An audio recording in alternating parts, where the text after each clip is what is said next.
Assalamualaikum warahmatullahi wabarakatuh. Saya Sawia Rodatul Jannah. Pada kesempatan kali ini kita akan belajar bersama tentang elastisitas permintaan dan penawaran untuk memenuhi tugas kuliah dari mata kuliah pengantar ilmu ekonomi. Pertama, kita akan membahas terlebih dahulu tentang konsep elastisitas permintaan. Apa sih elastisitas permintaan? Elastisitas permintaan memiliki makna bahwa perubahan harga hanya memberikan pengaruh terhadap perubahan jumlah permintaan. Permintaan dikatakan elastis apabila perubahan harga yang sedikit saja menyebabkan jumlah perubahan permintaan yang sangat besar.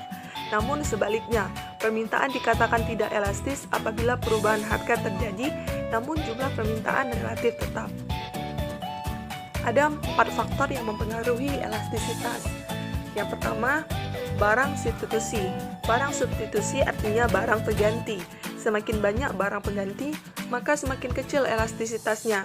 Semakin sedikit barang pengganti, maka semakin besar elastisitasnya. Yang kedua, ada jumlah pendapatan yang dibelanjakan.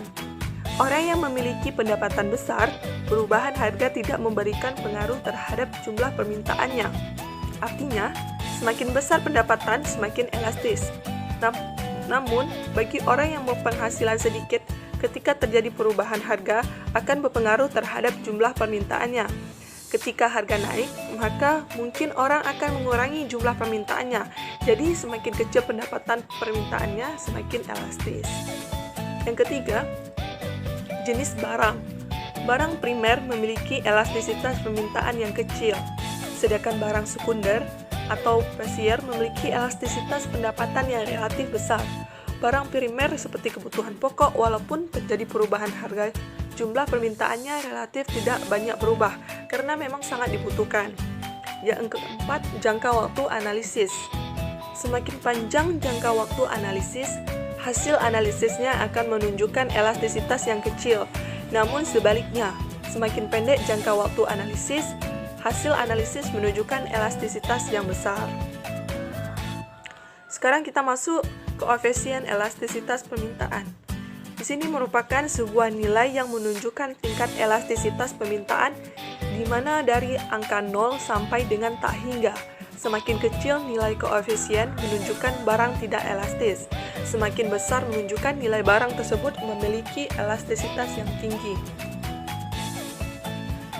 Jenis-jenis elastisitas permintaan.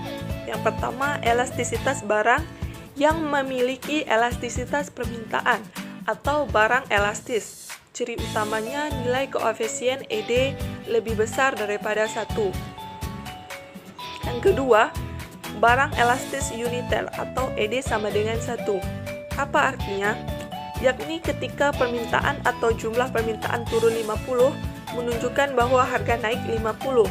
Perbandingan antara perubahan harga dan perubahan permintaan sama persis. Yang ketiga, permintaan elastis sempurna. Walaupun harga tidak berubah, namun jumlah permintaan berubah-ubah sesuai dengan kondisi. Yang keempat, permintaan inelastis.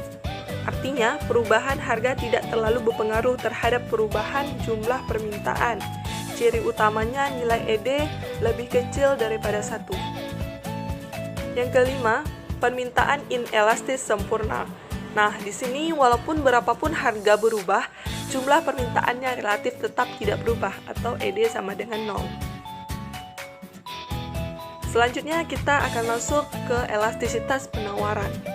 Elastisitas penawaran memiliki makna bahwa kondisi terjadi perubahan harga akan berpengaruh terhadap jumlah penawaran. Semakin besar pengaruh perubahan harga menunjukkan barang semakin elastis. Namun sebaliknya, ketika pengaruh perubahan harga kecil terhadap jumlah penawaran, menunjukkan jumlah barang elastisnya rendah. Faktor yang mempengaruhi elastisitas penawaran. Yang pertama ada kapasitas produksi perusahaan. Kapasitas produksi menunjukkan kemampuan perusahaan menghasilkan barang atau jasa. Semakin besar kapasitasnya, menunjukkan akan menyebabkan penawaran semakin elastis. Namun semakin kecil kapasitas produksinya, penawaran semakin tidak elastis. Yang kedua, jenis barang yang diproduksi atau persediaan. Jika barang tersebut mudah rusak, maka permintaan akan kurang elastis. Namun, jika barang tersebut awet, maka kemampuan elastisitasnya akan menunjukkan elastis yang besar. Yang ketiga, jangka waktu analisis. Sama persis seperti elastisitas permintaan, jangka waktu juga punya pengaruh terhadap elastisitas penawaran. Semakin panjang waktu analisisnya, elastisitas yang dihasilkan semakin kecil. Semakin kecil waktu analisisnya, elastisitas yang dihasilkan semakin besar. Selanjutnya, koefisien elastisitas penawaran.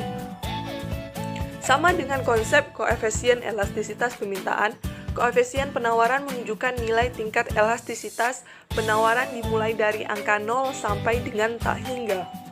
0 menunjukkan penawaran tidak elastis, dan tak hingga menunjukkan penawaran sangat elastis. Berdasarkan koefisiennya, ada 5 jenis elastisitas penawaran. Yang pertama, jenis elastisitas penawarannya ada kurva penawaran elastis. Artinya, perubahan sedikit terhadap harga akan menyebabkan jumlah penawaran berubah begitu besar. Yang kedua, kurva penawaran barang elastis, uniter atau ED sama dengan 1. Di sini, persentase perubahan harga sama persis dengan persentase perubahan jumlah penawaran. Jika harga berubah 50% naik, maka jumlah penawaran juga akan naik 50%. Yang ketiga, kurva penawaran elastis sempurna. Nah, di sini menunjukkan bahwa berapapun produksinya, berapapun jumlah penawarannya, jumlah penawaran, maka harganya relatif tetap atau harga tidak berubah, namun penawaran menunjukkan perubahan yang sangat relatif. Yang keempat, kurva penawaran inelastis, di mana perubahan harga tidak terlalu memberikan pengaruh besar terhadap jumlah penawaran. Yang terakhir, kurva penawaran inelastis sempurna. Walaupun harga berubah, namun jumlah penawarannya tetap tidak mengalami perubahan. Nah, demikian pemaparan singkat dari materi elastisitas permintaan dan penawaran. Terima kasih. Assalamualaikum warahmatullahi wabarakatuh.